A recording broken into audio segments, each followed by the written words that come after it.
Joining us now on the Wisconsin Sports Radio Network, that's Hotline, powered by Gruber Law. Oh, he's looking good today, folks. He is looking good today. Evely, there he is, Acme Packing Company and the Pack-A-Day podcast, film analyst extraordinaire. Follow him on Twitter at Dusty Evely. Dusty, how are you doing, my friend? Brother, I'm doing great, man. We got Victory Monday, sitting pretty, a little rainy outside. Okay, we'll talk to the Packers. Hold on. We'll talk about the Packers in a second. But for those of you who don't know, he also does stuff for the Colts as well. Dude, is this real, man? A Colts fan to you who covers the Colts. Is it real what's going on in Indianapolis before we get to the Packers? Because I've been poo-pooing this for weeks, man. Every time somebody comes on, Sparky, your Colts are doing good. I was like, don't talk to me. It's never gonna last.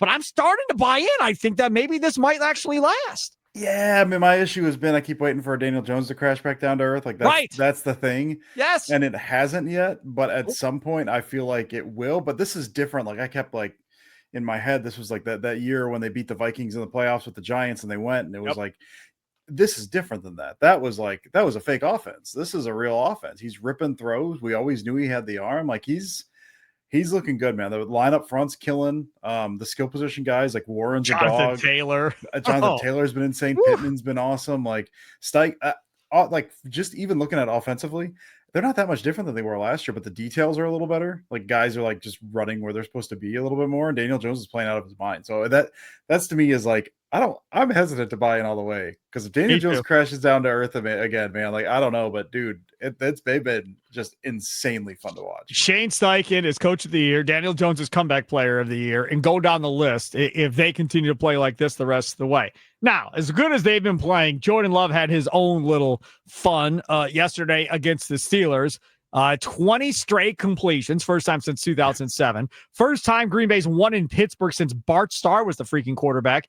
In 1970, people were mad at during that first half. People were tweeting and texting. They were going to sleep. This team isn't as good as we all thought. But I mean, the dude had like 3 drops in third down situations. Yeah. They missed multiple field goals. Even though the offense didn't score like they did in the second half, I didn't think the offense was all that bad in the first half. No, I went a couple of my brothers to a sports bar, and so we're sitting there eating wings during halftime, and that was what we were talking about. Was like, man, I don't feel great about this because the Steelers kind of started running by the end of that half there. It's like 16-7. They get the ball out of the half. Like, I don't love this. But then it's like, well, they don't all the same stuff you said. They don't look that bad. Offensively, I thought they were moving the ball pretty well. Run game wasn't great, but pass game looked pretty good, but they missed. Kraft dropped the one, Dobbs dropped the one, and then he had that other vertical one down the left sideline. Like you said, the 2 missed field goals. It was one of those, like, if you think about it, it did not look that bad. And you're like, well, maybe we got some hope coming out of this. If they can shut them down that first drive, I think they can score. And I think they scored on 5 of their 6 drives in the second half, and the only drive they didn't score on was that last drive when they just ran out the clock. Basically, I think it was 3 straight touchdowns and then 2 field goals. And if they hold on to those third down passes, the first half probably looks a decent amount like that too. So it was a little bit of panic because it's like they can't stop shooting themselves in the foot. If this continues, they'll lose this game. And then none of those issues cropped up in the second half. So it was encouraging second half to see that for sure. We always talk about turning points of the game when we do the Green Bay football post-game show. Tommy Wirtz and myself here on the Wisconsin Radio Sports Network. And it's the funny thing about all of this is that when they didn't throw the flag on wide for going across, the next possession the Packers get, you throw the wobbling duck that Tucker Kraft literally pushes the guy off, makes the play. To me, that's the turning point because if that gets batted down or if that's not completed, the rest of that quarter probably changes. Yeah, that's one of those that like that play is so much fun to watch, and watching Tucker Kraft in the open field is just absolute blast. But we joke all the time about Jordan Love has 1 or 2 moments every game where he's got the devil on the shoulder, just going, chuck it, man, chuck it. And that was one of those. I mean, I'd say the read was fine as far as like what he thought he was going to see, what they had on that. Like that was the right read. He had 3 guys on that side. The other 2 guys were covered up. I think he's trying to throw outside. Tucker Kraft's got like outside leverage on that dude. He's trying to throw quick out to that guy, but that gets blown up inside. He's like, I know Tucker Kraft is like kind of open, so I'm going to chuck it. That easily could have been picked. Even said he didn't know. He said he threw it up and had no idea if something good or bad was going to happen. He was hoping nothing bad was going to happen when he threw it up. He even said it himself. Yeah, we rolled the dice a little bit on that stuff. Like that's the Love stuff. I thought, I mean, he played lights out most of that second half. Like he knew where the answers were. Even that first half, he knew where the answers were. If the stuff wasn't there where he initially thought it was going to be, he knew where his checkdowns were. He knew where the short options were. When they mixed up coverages, like he did such a good job diagnosing that. once or twice a game, he's just gonna be like, but what if I threw this? And it paid off this time, and sometimes it doesn't, but it's fun when it does for sure. You called it the devil. I call it Brett Favre. He's got a little mini Brett sitting on his shoulder. Throw it. I throw it. Throw it. You should throw it. I know I'd throw it. The other part about this is maybe not as positive, but what's going on with this run game, man? I mean, Josh Jacobs couldn't seem to get it going. Wilson finally got it going there in the second half. Is this offensive line just not run blocking well enough? Is Jacobs missing holes? What is going on? Line's not run blocking good enough. I mean, they stripped it down a little bit. They had been for years. I was so excited last year, man, because it finally paid off. For years, LaFleur had been trying to get to more like power stuff, and they're pulling guards. They finally were able to do that last year. Like through injuries and everything, they weren't able to do it. Last year, they finally did it. Run game was cool. Still, the line wasn't great. Like all those stats were not great, but the run game, like it finally was what LaFleur wanted it to be. And now they're back to kind of square one again this year. They've stripped a lot of that power stuff out because they can't pull, because a lot of those guys are running into each other, and it's newer guys and you're breaking them in. You got rotation, all that kind of stuff. So they've gone to a lot more zone stuff. They're back to the wide zone, back to the inside zone, the duo stuff. Like they've gone back to that. They just, anything outside, they have a hard time getting movement. A lot of that downhill, like the duo, like the inside zone stuff, and you're getting those double teams, they can hit some of that stuff. But it's just not been there was not a great run blocking unit last year. And I think it's gotten worse this year. And I think some of that is they're trying to break in Jordan Morgan. Elton Jenkins hasn't what we hoped he was going to be at What center. about Banks? How has Banks looked as a run blocker?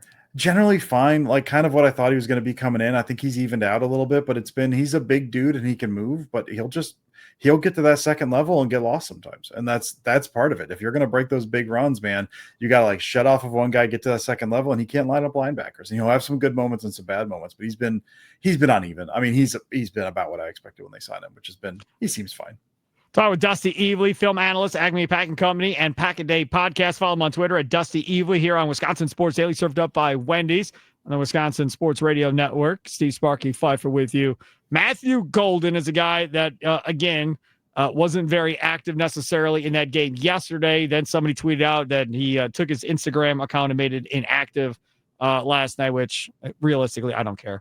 Yeah. But having said that, is that the next challenge now for Matt LaFleur, is how to utilize him with Dobbs, with Kraft, with Christian Watson out there? Because you would think people are going to rotate to Watson. People are going to keep an eye on Kraft, and Matthew Golden should get a lot of one-on-one opportunities. Yeah, you would think so. And I think they're going to alternate some of this stuff. I mean, last night it was a lot of Golden, kind of the runoff stuff, and then Watson working underneath. I assume they're going to flip-flop that a little bit, and Watson will be the runoff guy, and you work bound to Golden. I think one of Golden's issues, I mean, I will say to his credit, the numbers have not been there. He's working every time he's out there. The Instagram stuff, blah, blah, whatever. But like when he's called on to block, brother, he's going to block. I've not seen any like weird body language stuff from him after plays. He's when he's asked to be man run fast down. I mean, there's guys who like, you see like run fast that way. This ball's not coming to you, but you need to clear this out. Guys will sometimes, if they get a little sick of that, they're not tearing off the line. He's tearing off the Randy line. Moss. Like he's doing Randy Moss. I think of Chicago last year, like DJ Moore was really bad at that. And Golden's not doing that. Like all this stuff is there. So it does feel like at some point this is going to break out. There are still some weird little moments where the routes aren't quite right. Like, and I think there's been some hesitance from Love. I think we saw it a couple times last night. It seems like Golden's open. And I think Love is still a little hesitant because he's not always where he's supposed to be when he's supposed to be there. And so I think there's still some of those details being worked out. It's getting better as the season goes on. So I do think we see that at some point. It's just been a little uneven from him. And then times when he's been open down the field, the pressure gets there. So it's one of those things. I do think he'll have his moment. He's had games where they're trying to work him in. It's just at this point with Watson back, I'm interested to see how that goes, but I very high hopes for him the rest of the season. I've only got like 2 minutes left here, but Tucker Kraft, right? There's going to be talk of, is he number one in the NFL at tight end? Is he top 3 tight end? Whatever. Can I just say from my own perspective of watching tight ends, right? Because I'm a little bit older. So I've seen Paul Kaufman. I've seen Chimera. I've seen Jackson. I've seen Finley. I've seen all these cats. Ed Toolbox, West, all these cats. Total package, I think he's better than anything I've ever seen on this Packers team because Finley was fast, but he couldn't break a tackle to save his life. Yeah. But Tucker Kraft can run past people. He can truck people. He can jump over people. It takes 2 guys normally to get him down. Like I think might be getting ready to maybe be the best tight end in Packers history before this is said and done. Yeah, I mean, and that's like if I get nitpicky, and I tend to get nitpicky when a guy's doing stuff like this, like his blocking could still use a little work. Like he will miss sometimes. Fair. He's still like slightly undersized. He'll get knocked around occasionally. But yeah, dude, like his main thing, he's a psychopath and doesn't want to be tackled. Like if you get the ball in his hands, he's mad at himself if he gets tackled on first contact. I think that shows. Like that's his biggest strength right now. He is so much fun to watch, dude. I'm loving it. Dusty Evely, Acme Packing Co, Pack a Day Podcast. Follow him on Twitter at Dusty Evely. Always look talking to Dusty. And I got a little cold stock in. Dusty, thank you so much, man. I appreciate you. Appreciate you, Sparky. Talk to you later, bro. Take care. There he is, Dusty Evely. Again, follow him on Twitter, Dusty Evely, Wisconsin Sports Daily, served up by Wendy's, live from Wisconsin Sports Radio Network studios, powered by the Potawatomi Sportsbook. Dusty joined us there on the guest hotline, powered by Gruber Law. One call. That's all.